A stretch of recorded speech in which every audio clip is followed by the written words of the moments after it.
আমার বন্ধু মুসলমানের মাঝেও আছে কিছু লোক দরবেশ, মুসলমানের মাঝেও একই চিন্তা লালন করছে, যাদেরকে আমরা বলছি উনি দরবেশ মানুষ। গায়ের জামা কাপড় ময়লা, 7 দিনে একবার গোসল করে না, গায়ের মাঝে উৎকট দুর্গন্ধ পর্যন্ত হয়ে যায়। আবার এমন ময়লা কাপড় পরিধানকারী, আবার এমনও আছে কাপড়টাই পরে না, পুরা ল্যাংটা থাকে।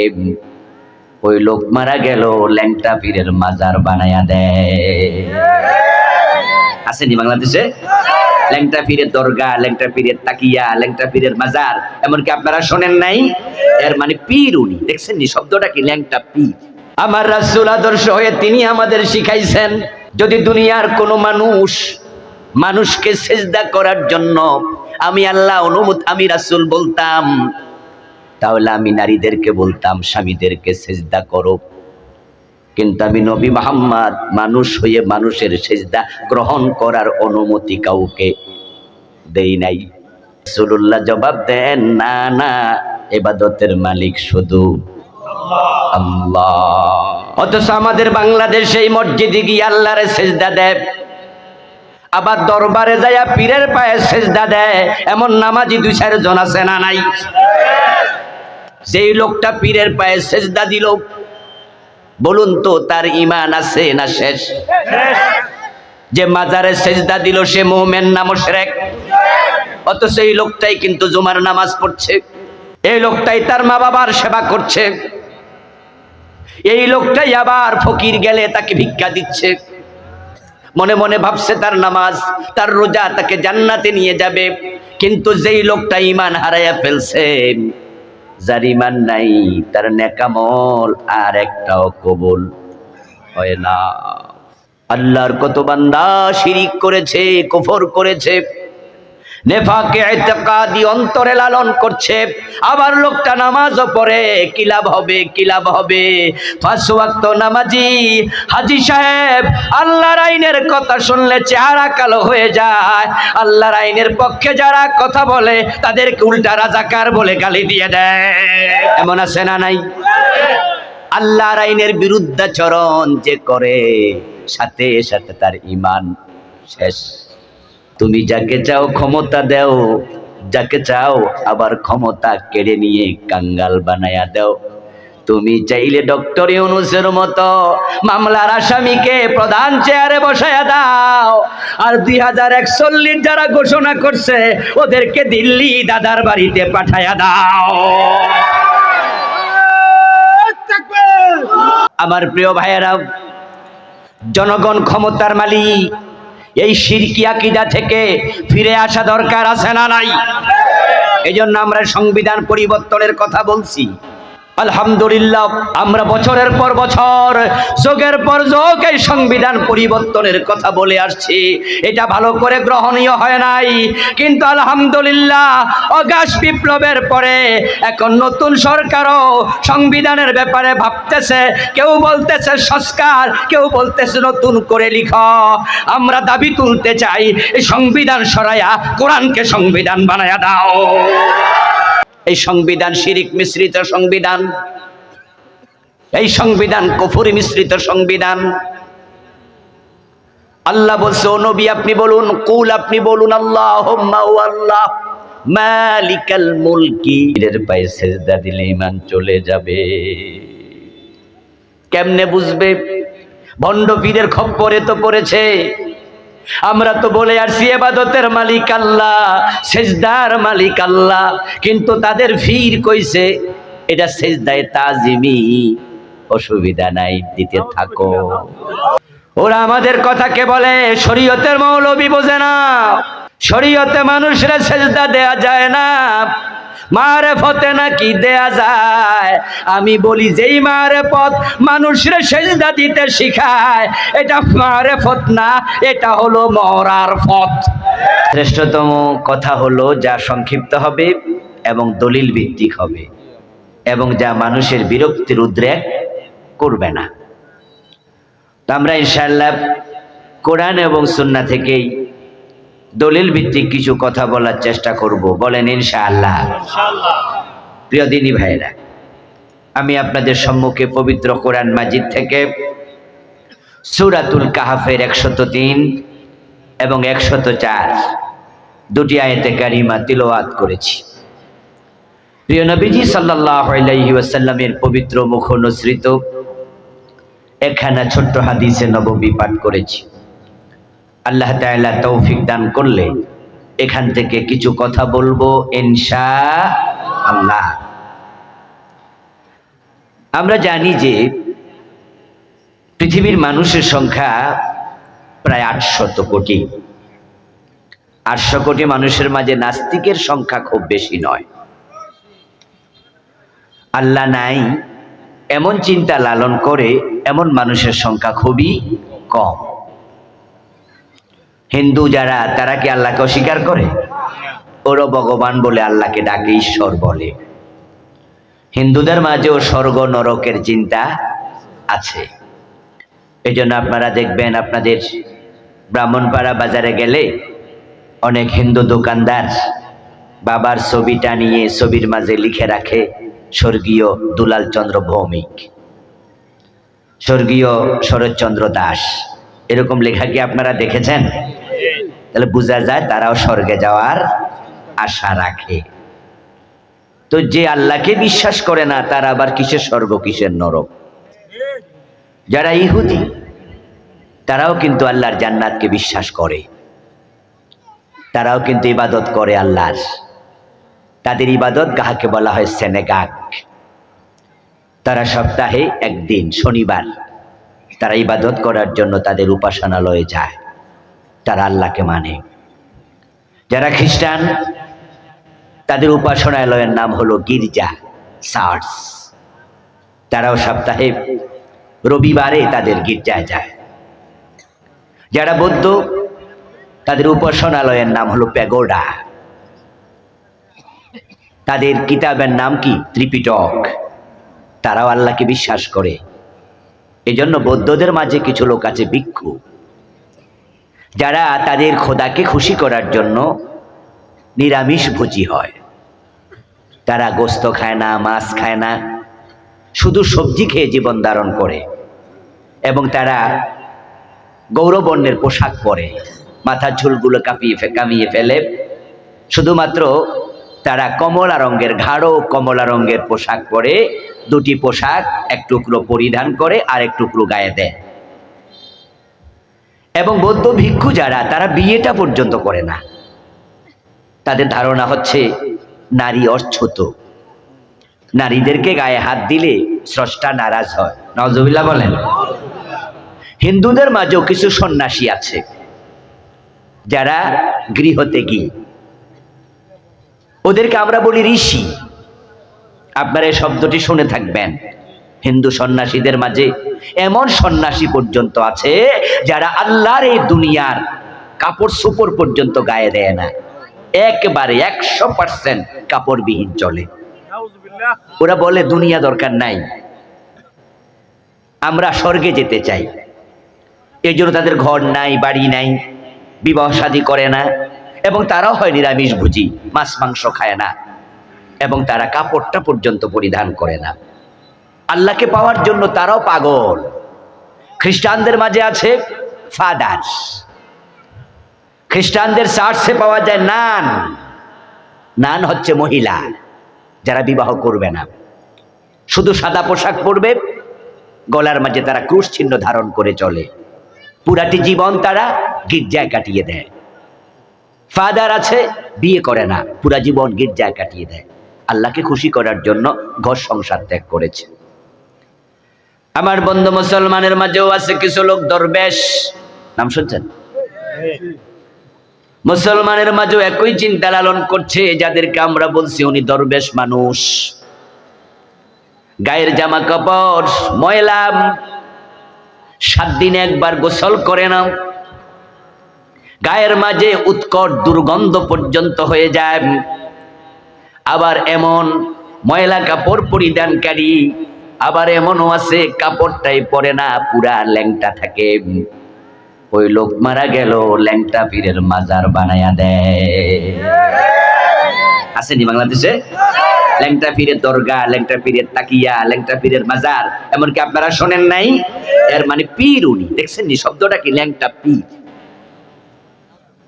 খ্রিস্টানদের মাঝে আছে সন্ন্যাসী হয়ে গেল তারা, ইহুদিদের মাঝে আছে সন্ন্যাসী হয়ে গেল তারা, বৌদ্ধদের মাঝে আছে তারা সন্ন্যাসী হলো, হিন্দুদের মাঝে আছে তারা সন্ন্যাসী হলো। একই চিন্তা মুসলমানের ভিতরও কে বা কারা ঢুকাইয়া দিছে। যে বেটা ল্যাংটা থাকে সেও নাকি পীর, মারা গেলে তার নামে মাজার হয়ে যাচ্ছে। এই যে বিভ্রান্তি আজকের পৃথিবীতে আছে, এই বিভ্রান্তির অপনোদন সমাধান দরকার আছে না নাই? এখন যারা খ্রিস্টান ধর্মের মানুষ, ইহুদি, বৌদ্ধ, হিন্দু ধর্মের মানুষ, ওই মানুষদের মাঝে মা বাবার খেদমত করে, ওই মানুষদের মাঝে ওজনে কম দেয় না, মালে ভেজাল দেয় না। হিন্দু, বৌদ্ধ, ইহুদি, খ্রিস্টানদের মাঝে ন্যায় বিচার করে, সুদে টাকা লাগায় না, মানুষকে ঠকায় না, পরোপকারী এমন কিছু মানুষ তাদের মাঝেও আছে না নাই? এখন তারা যে ভালো মানুষ, তারা যে ত্যাগ তিতিক্ষার বিশাল উপহার সামগ্রী মানুষের সামনে উপস্থাপন করে, নিজে যা কামায় সবটা আল্লাহর রাস্তায় সাদাকা করে দেয়। এবং আপনারা জেনে আশ্চর্য হবেন, আন্তর্জাতিক সেবা সংস্থা রেড ক্রস, এই রেড ক্রস পুরাটাই খ্রিস্টান কর্তৃক পরিচালিত। হাজার হাজার কোটি টাকা প্রতি বছর তারা রেড ক্রসে ডোনেট করছে, এবং এই টাকা দিয়া তাম পৃথিবীতে শত শত হাসপাতাল তারা চালাচ্ছে, অসহায় মানুষের ঘর বাড়ি বানিয়ে দিচ্ছে। আমার আলোচনার ধারাটা কোন দিকে যাচ্ছে এবার শোনাই। এই যে দান করছে, হারাম খাচ্ছে না, দুনিয়া পুরা ত্যাগ করে সন্ন্যাসী সেজে গেল, তাই বলে কি হিন্দু খ্রিস্টান আল্লাহর জান্নাত পাবে নাকি? আল্লাহর অসংখ্য ভালো বান্দা আছে, যে ভালো বান্দাদের আল্লাহ কোন নেক আমল কবুল করেন না। সূরা আল কাহফের 103 নম্বর আয়াত আল্লাহ তাআলা 1450 বছর আগে দুনিয়াবাসীর প্রতি মেসেজটাই দিয়েছেন, যারা ভালো আমল করার পরেও আখিরাতে জাহান্নামী হবে। কুল হাল নুনাব্বিউকুম বিল আখসারিনা আমালা, ও নবীজি আপনি বলুন, আমি কি তোমাদেরকে এমন কিছু মানুষের খবর দেব নাকি যেই মানুষগুলো আমলের দিক থেকে ক্ষতিগ্রস্ত, আমল করেছে কিন্তু আমল আল্লাহ পর্যন্ত পৌঁছে নাই, তাদের আমল আল্লাহ তাআলা দুনিয়াতে ফেলে দিয়েছেন। আল্লাযীনা দাল্লা সাইয়ুহুম ফিল হায়াতিদ দুনিয়া, যেই মানুষগুলোর ভালো কাজ দুনিয়াতে হারায়া গেছে, কবুল হয় নাই, আল্লাহ গ্রহণ করেন নাই। ওয়াহুম ইয়াহসাবুন, অথচ ওই মানুষগুলো মনে করে আন্নাহুম ইউহসিনুনা সুনআ, তারা সবাই ভালো কাজ করে চলছে, তাদের আমল যে কবুল হয় না, আল্লাহ যে ফেলে দেয়, এটা তারা টেরও পায় না। ও আমার নবী আপনি বলুন, আমি তাদের খবর তোমাদের দেব নাকি? যেই মানুষগুলোর ভালো আমল আল্লাহ ফেলে দেন, কবুল করেন না, আল্লাহ না করুক তাদের মাঝে যদি আপনার নাম থাকে, আর আপনার জীবনে সব আমল আল্লাহ ফেলে দিয়েছেন, আল্লাহর সামনে হাজির হওয়ার পরে যখন আপনার আমল নামা আপনার হাতে আল্লাহ ধরাইয়া দেবেন, তখন আপনি দেখতে পাবেন আপনার আমল নামা নেকের কাগজ এরকম সাদা, একটা নেকও নাই, সব হারাইয়া গেছে। এখন আল্লাহর সামনে যাওয়ার পরে যদি আপনি টের পান, আর আপনি আল্লাহকে প্রশ্ন করেন যে আল্লাহ আমি তো মা বাবারে ভাত খাওয়াইছি, আমি তো কত গরিব মানুষকে টাকা পয়সা দান করেছি। আমি তো শীতের সকালে ফজরের নামাজ পড়ার জন্য মসজিদে গেছি। আমি তো চৈত্রের দুপুরেও রোজা ভাঙি নাই। আমি তো 5 লাখ টাকা খরচ করে হজ করার জন্য মক্কায় গেছি। হুজুররা বলেছে 1 টাকা দান করলে 10 টাকার সওয়াব হয়। আমি তো হিসাব করে করে যাকাত দিয়েছি। ও আমার রব, আমার আমলনামা সাদা কেন, খালি কেন? আর সেদিন যদি আল্লাহ জবাব দেন, বান্দা তুমি কি সূরা কাহাফের 103 নাম্বার আয়াত পড়ো নাই? আমি তো সেখানে বলেছি কিছু মানুষের আমল দুনিয়ায় হারাইয়া গেছে।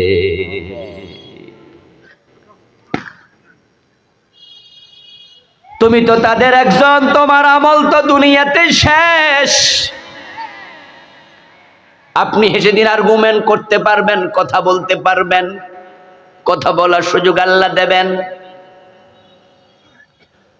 আল্লাহ সেদিন আপনাকে বলবেন তুমি তো শেষ করেছো তোমার নিজেকে।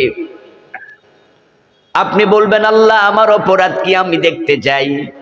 এবার আপনার পাপের আমল নামা যেটা সেটা আল্লাহ খুলে দেবেন, দিয়ে বলবেন দেখ তোর আমল নামার মাঝে এই এই কাজ আছে, এই এই কাজ করলে আমি কারো আমল আর নেই না।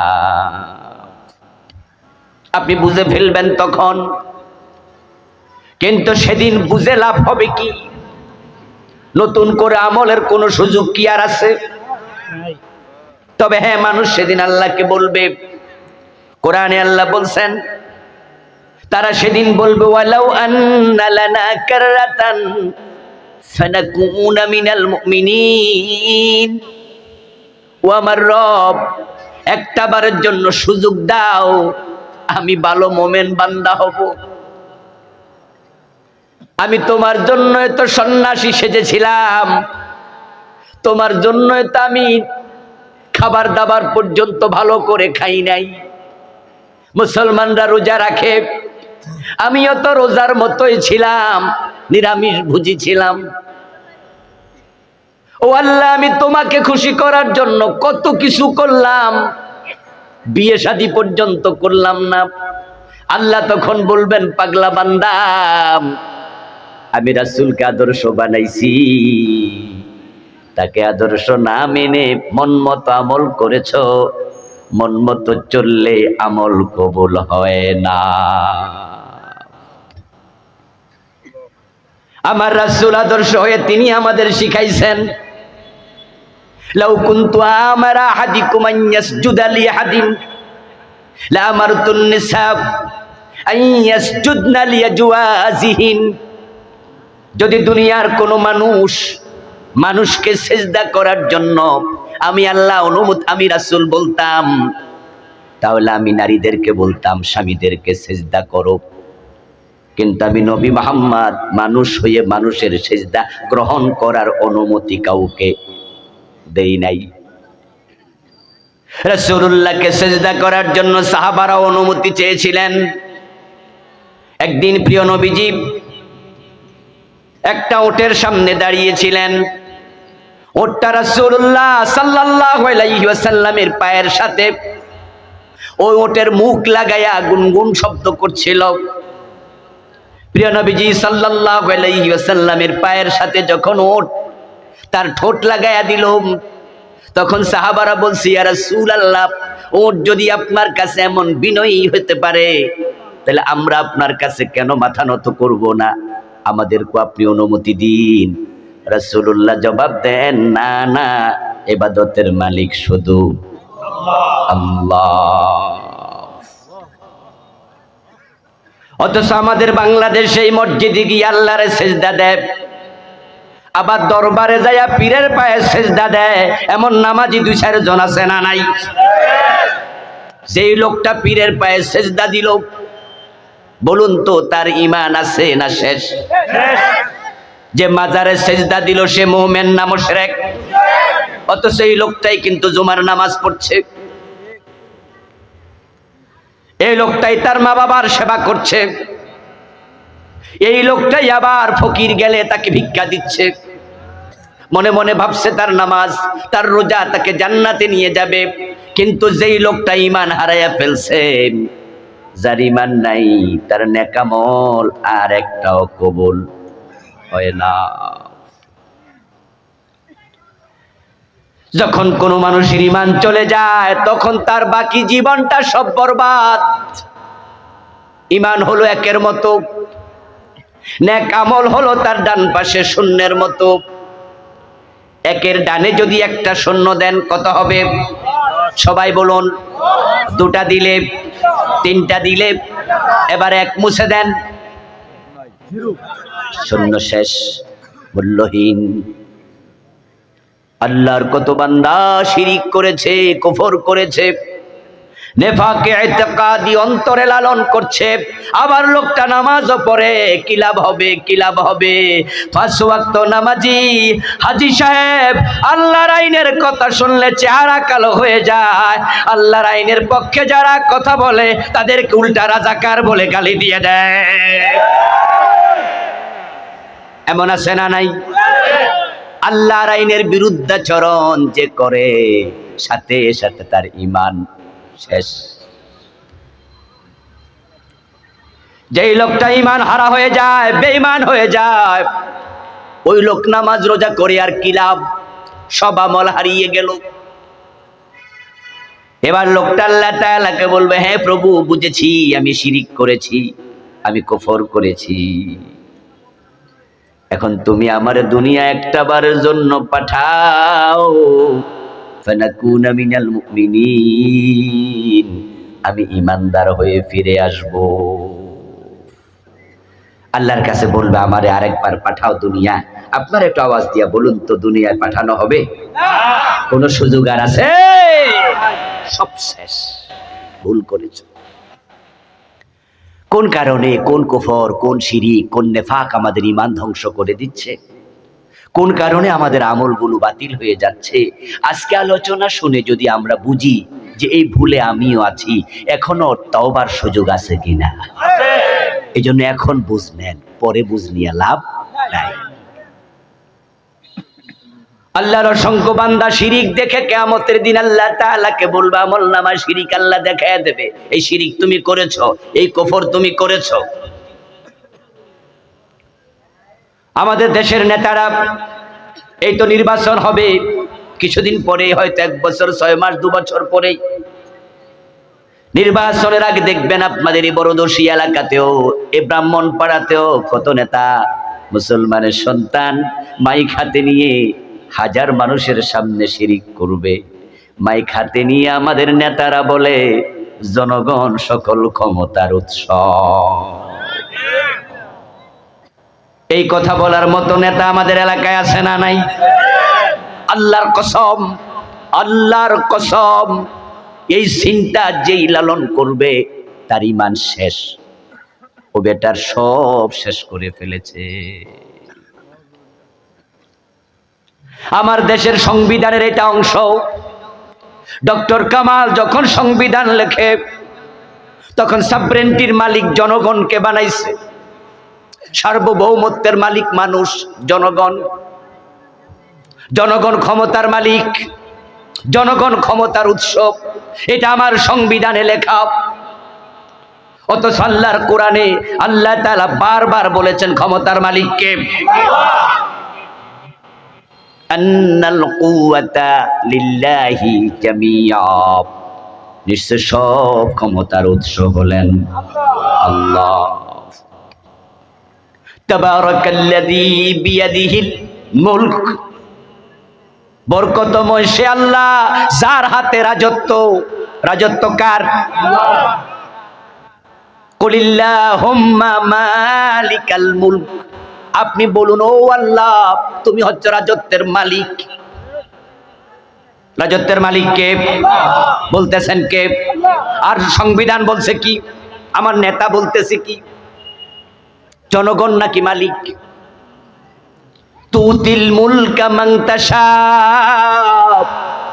ওয়া তানজিউল মুলকা মিম্মান তাশা, তুমি যাকে চাও ক্ষমতা দাও, যাকে চাও আবার ক্ষমতা কেড়ে নিয়ে কাঙ্গাল বানায়া দাও।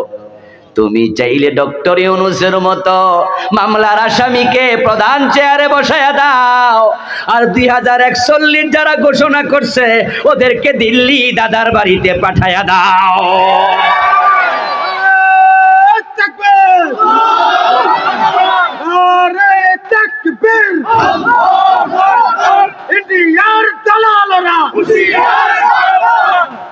আমার প্রিয় ভাইয়েরা, জনগণ ক্ষমতার মালিক, এই শিরকি আকীদা থেকে ফিরে আসা দরকার আছে না নাই?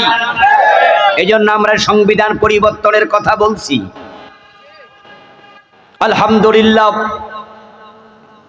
আমরা বছরের পর বছর, যুগের পর যুগ এই সংবিধান পরিবর্তনের কথা বলে আসছি।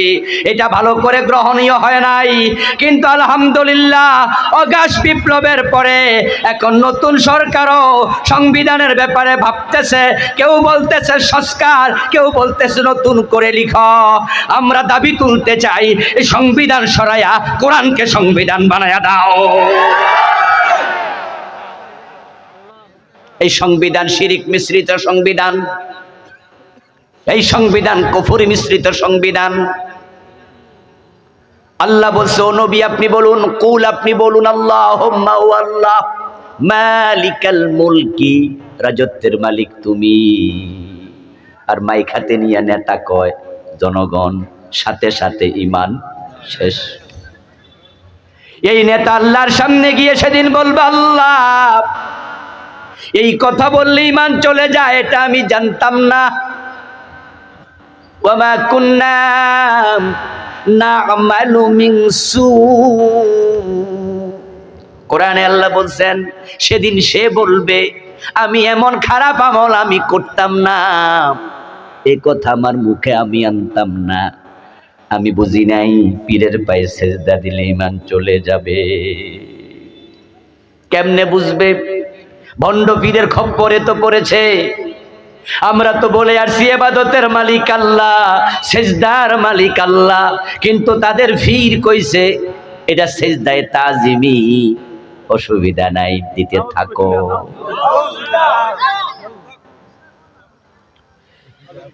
ওরা আমাদের কথাকে বলে শরীয়তের মৌলবী বোঝে না। শরীয়তে মানুষের সেজদা দেয়া যায় না, মারেফতে নাকি দেয়া যায়। আমি বলি যেই মারেফত মানুষের সেজদা দিতে শিখায়, এটা মারেফত না, এটা হলো মরার পথ। মারেফত না মরার পথ? ওখানে গেছে ঈমান মরছে,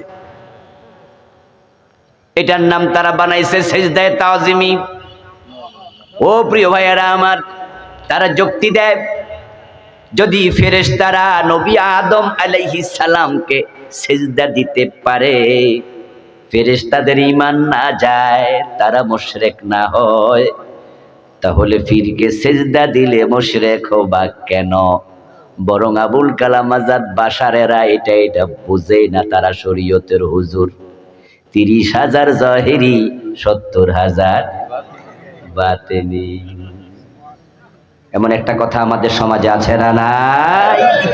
এই কথাগুলো আমাদেরকে বিভ্রান্ত করে ফেলছে, শেষ করে দিচ্ছে। জাহেরি মানে কি? প্রকাশ্য। বাতিনি মানে অপ্রকাশ্য। আচ্ছা, যে 70,000 বাতিনি, তো বাতিনি যদি হয় হেরা জানলো কেন? কি ফেস লাগে জানা? যদি এটা বাতিনি হয়, তো বাতিনি হতো তো হেরার কাছেও বাতিনি। হেরা নাকি বাতিনিটা জানা লাইছে, তো যেটা জানা লাইছে এটা বাতিনি আসেনি, জহেরি হয়ে গেছে না? আমার দোস্ত, আপনাদের মনেও প্রশ্ন আসতে পারে, আদম আলাইহিস সালামকে ফেরেশতারা সিজদা করলো, তাহলে শিরিক হলো না কেন?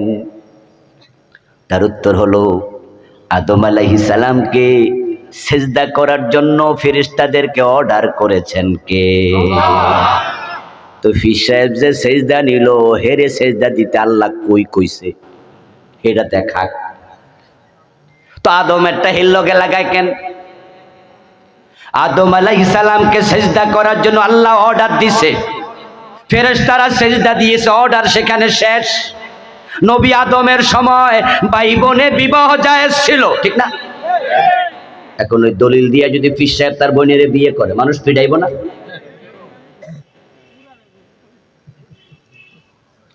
আদম আলাইহিস সালামের শরীয়তে ভাই বোনে বিবাহ জায়েজ, ওটা ওখানে শেষ। তখন মানুষ ছিল না, আল্লাহ চেয়েছেন তাই হয়েছে। ফেরেশতারা আদমের ব্যাপারে তাদের বদ ধারণা ছিল। আল্লাহ যখন বলছেন ইন্নী জাইলুন ফিল আরদি খলিফা, আমি জমিনে খলিফা বানাতে চাই, তখন আদম বানাইতে ফেরেশতারা মানা করছে এবং তারা মন্তব্য করেছে এমন মাখলুক কেন বানাবেন যারা জমিনে মারামারি হানাহানি করবে। আমার আল্লাহ চাইলেন যে না, আমার আদমের শ্রেষ্ঠত্ব প্রমাণ করে ছাড়বো, তাই আদমকে এলেম শিখালেন, ফেরেশতাদেরকে আদমের কাছে এলমি দৃষ্টিকোণ থেকে পরাজিত করলেন, আদমের প্রতি ফেরেশতাদের অন্তরে ভালোবাসা শ্রদ্ধা তৈরি করলেন। তারপরে মানুষের সম্মান, আদমের সম্মান বাড়ানোর জন্য আমার আল্লাহ সিজদার অর্ডার দিলেন। প্রেক্ষাপট সেখানে শেষ। ওইটাকে টাইনা তোমার সাথে লাগাও কেন? যদি ফিরে সেজদা দেয়া মুরিদের জন্য জায়েজ হতো ওই ফতুয়া দিয়ে, ওই আয়াতের দলিল দিয়া পীরের সেজদা দেয়া যদি জায়েজ হতো, এই আয়াত আবু বকর সিদ্দিক ওমর কি জানে নাই? কথা কয় না কেন? তো রাসূলকে তারা সেজদা দিছে কয়দিন? এই ভণ্ড ফির তোমাকে প্রশ্ন করতে চাই,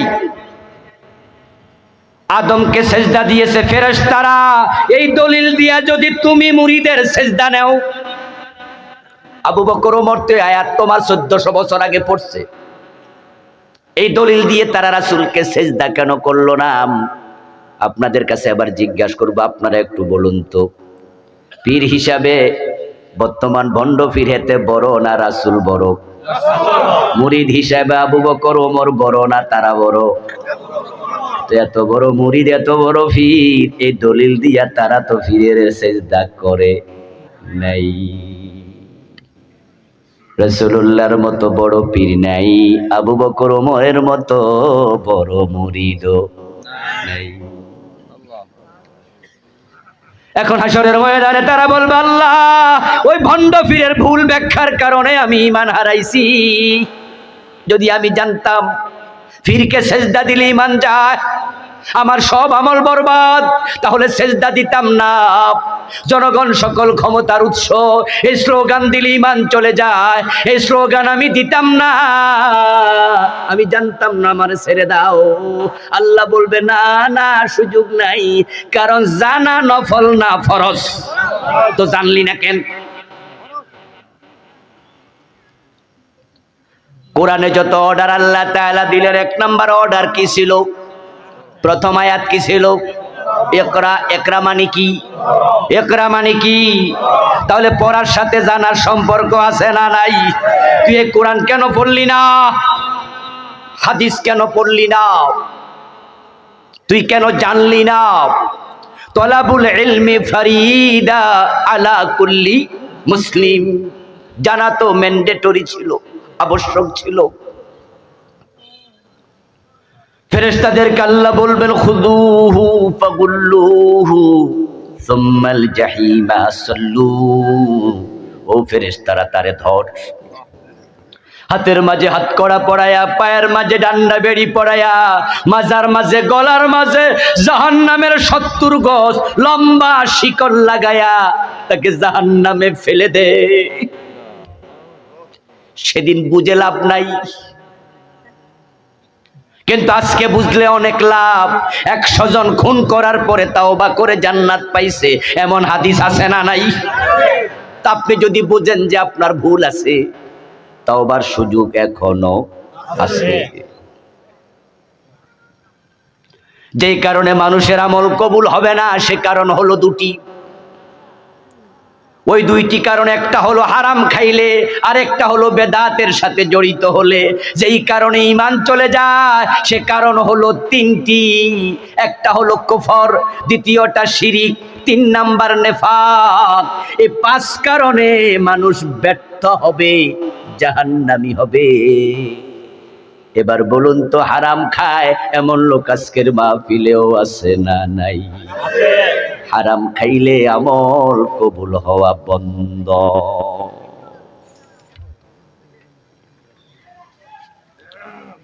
قال رسول الله صلى الله عليه وسلم من اشترى ثوبا بعشرة دراهم فيه درهم حرام لم يقبل الله له صلاته ما دام عليه।